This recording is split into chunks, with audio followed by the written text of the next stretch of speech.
Um, okay, hello. Today I will be talking about Robert Owen and New Lanark and his contributions to society, specifically for the working class. So Robert Owen lived from 1771 to 1858. He was a textile manufacturer, a social reformer, and philanthropist. He was born in Newton, Wales. He went to school until 10 years old. And then immediately after, he began an apprenticeship to a clothier, and he eventually moved to London and Manchester to pursue his career. He gained a lot of valuable business experience, and it was clear from a young age that Robert Owen was a good businessman. At 19 years old, he became the manager of a large cotton mill in Manchester.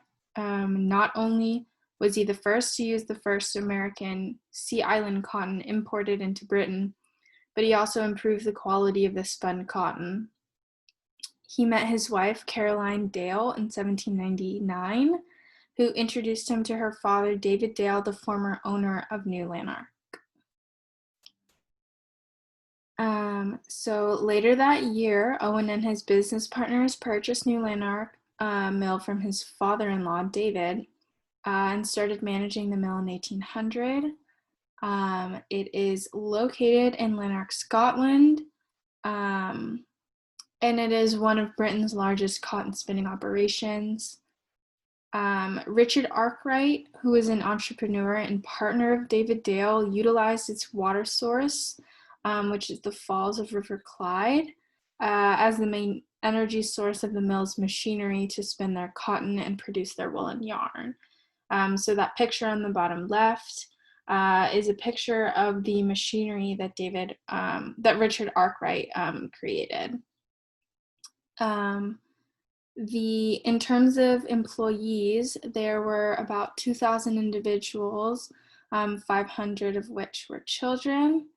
And under his father-in-law's supervision, the living conditions for the employees at New Lanark were very unsatisfactory. Furthermore, he observed that these employees were of lower social classes, and the demographic included thieves and drunks. In terms of environment, overall crime was high, sanitation was poor. There were many other vices that the employees struggled with, like alcohol, and there was little to no education for the youth. However, under his care, Owen was able to transform the living conditions for his employees, and as a result, he increased productivity and profit of the mill. He was very strict in restoring the cleanliness and sanitation of New Lanark, as well as getting his employees back on track. He did things like opening up his truck store and selling items at wholesale cost to discount items and strictly supervise the sales of alcohol, a common vice. And as an aside, a truck store was set up at a mill and it used its own currency, which was essentially worthless outside of the store. But additionally, Owen created schools to educate the youth at the mill, emphasizing emotional character development over traditional corporal punishment.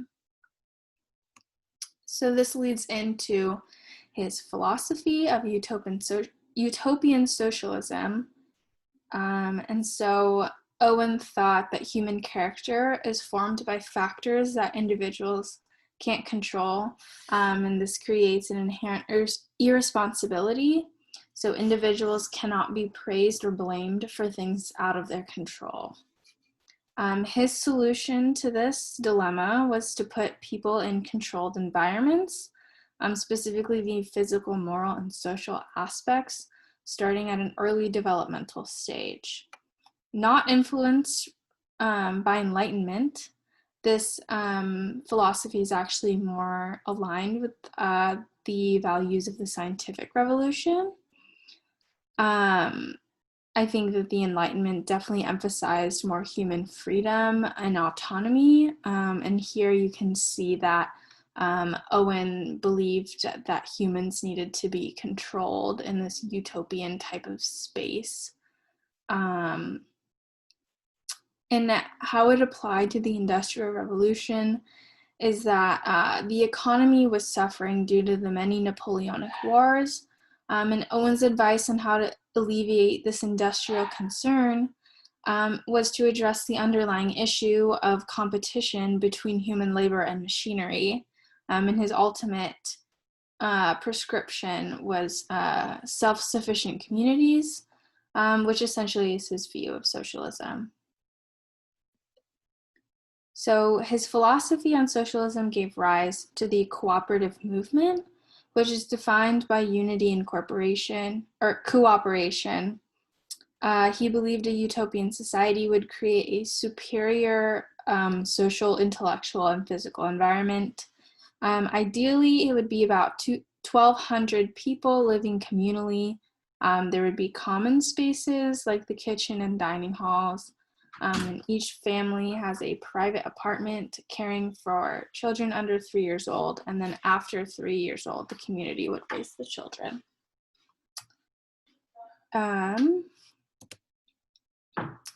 So to test the viability of his ideas, Owen experimented with communal living areas in America in 1825.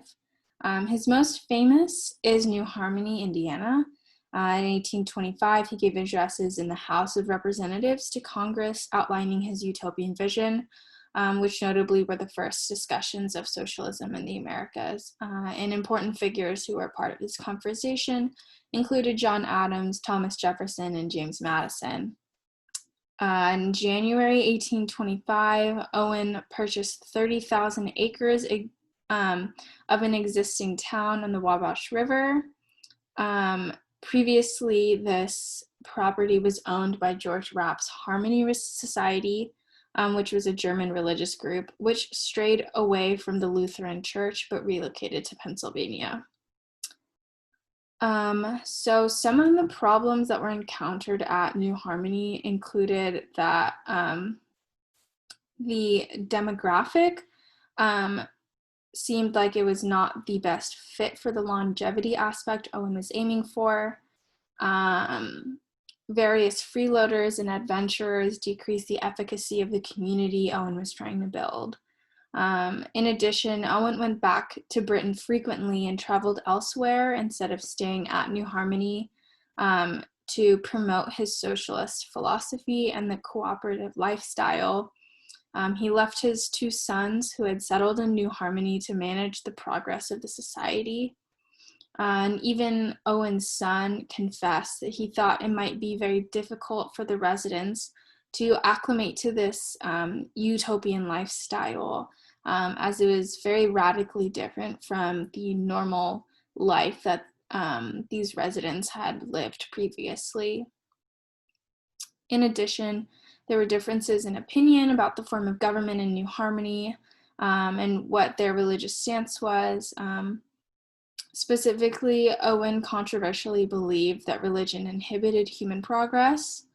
So this affected the popularity and his following. And his constant condemnation of religion contradicted the US's guarantee of religious freedom. So after about 2 years, it was considered an economic failure. Housing options couldn't accommodate for the growing population. There was a lack of craftsmen, and New Harmony as a whole was just unable to be self-sufficient, as Owen had hoped for. So after the failure of New Harmony, Owen returned to Britain permanently to settle down. And although he was no longer a wealthy capitalist, he still promoted industrial equality, free education for children, and adequate living conditions in factory towns, just as he did while he was still managing New Lanark. And as the rising identity of the working class emerged due to the Industrial Revolution, growth of labor unionism to contest the poor living conditions that Robert Owen witnessed at New Lanark. Owen's doctrines were seen as an expression of the workers' aspirations, and as he returned to England, he was seen as the working class's leader. As a result, Owen created unions of autonomous workshops, which ultimately opened the National Equitable Labor Exchange System in 1832. This is a time-based currency where the exchange of goods was effected by means of labor notes, which is an acceptable form of money. This applied the principle that labor is a source of all wealth and offered workers the opportunity to sell their goods at a fairer price. The Owenite movement prompted the creation of various unions that demanded better working conditions in the capitalist system, and even more radically demanded the abolishment of the capitalist system itself. So these were notably the National Operative Builders Union and the Grand National Consolidated Trades Union in 1834. And despite these efforts, industries and governments opposed this severely, and the movement was short-lived. However, this movement and Robert Owen's work would lay the groundwork for the future generations of socialism and workers' rights. That is it. So